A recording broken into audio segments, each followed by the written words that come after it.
Hi, so I wanted to show a couple of exercises that I use every day. The first thing I like to do is come into a little squat and just work here, just opening up the hips before we go into the straddle. You can tuck your pelvis forward and back, forward and back. Now, if you want to deepen that movement, you go from this movement, tucking pelvis down, rounding your back, bottom comes towards the ground or on the ground, and then tilting your pelvis up. Hip flexors, put a block against the wall, come up, and from here tuck the pelvis here, round down through the spine, and you've got a nice release here into the hip flexors.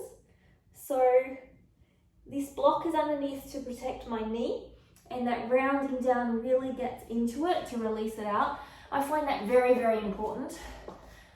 So if you didn't have a ability to have a wall around you and you have good balance, the same movement is here, tucking and rounding, opening up the shoulder blades, and this allows you to release into that psoas area. Okay, and it's very, very important to get deeper into the hip area. That can be a limiting factor also for lower back. From there, come into a straddle. Mine won't be my deepest right now because I haven't done any warm up for this, so I'm just going to go into a gentle straddle here. From here, I like to rotate over to one side, open up into the side body. You could firstly move forward this way if you want, and then open up into the side body. Then coming back onto the other way. Again, if you want to, rotate forward first, and then rotate open and look up under the armpit. You should feel a nice stretch all the way through. Okay, you can point and flex your feet, up to you. From here, I like to do some active core movements. Okay, this helps me to get into my core. So I grab one block. Okay, I have a foam block that slides on the surface here, which is very important. So I'm going to push that block forward and come back up. Okay, now when I slide down, I want to slide so the pelvis tilts back. Okay, so the pelvis and the bottom is tilting up, and as I slide down, belly comes down first and then chest. So I like to do around 10 of these. Okay, you could just grab a pair of socks if you're on a hard surface and slide. If you're on a carpeted surface, you could grab some magazines and slide. And this really helps into opening up into the hip sockets. And then bringing yourself forward, another option would be to bring your hands behind your head here. And folding forward, using your muscles, coming down all the way and coming up. Excuse my tummy, coming down, it's got some rumbles going on.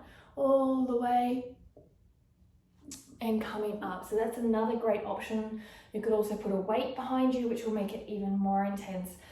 Once you've done that, if you want to open your straddle a little more, but it isn't purely necessary, just so you know, you can come into your straddle. So from here, come on down and just come all the way down. Okay, and just flatten out for a moment, holding here. Coming back up. The next one I like to do for core engagement and for opening to straddle. So when you're doing your straddle upside down in space, you have that deeper positioning, but you also have that core activated straddle position. So it's moving forward, placing your feet down, squeezing your inner thighs and standing up. Bringing yourself back down and coming down. Moving forward, squeezing your inner thighs, coming back up, squeezing your glutes, coming down, tucking your pelvis. If you find that difficult, you can walk yourself around to come up, okay? Most important thing is to squeeze your inner thighs, squeeze your glutes forward, okay? And squeeze your hips. You can also do some hip rocking to release again into the hips, side to side, come back down, okay? These things are all going to help you. Another option is to do single or double leg lifts. So lifting here, either doing 10 or lifting here, doing 10 and maybe holding for 10 seconds. That is also going to activate you when you come into the straddle. From there, you can start to work on wall movements.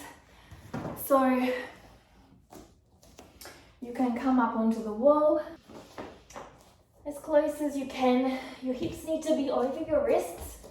Okay, so you're coming up into your straddle, squeezing strongly in your glutes, and maybe you're going to do some side to side movements, okay? Keeping your legs open, legs rotated out, side to side movements, okay? Another option here is just holding here or doing some scapular movements here and in. Keeping your hips in as much as possible, out and in.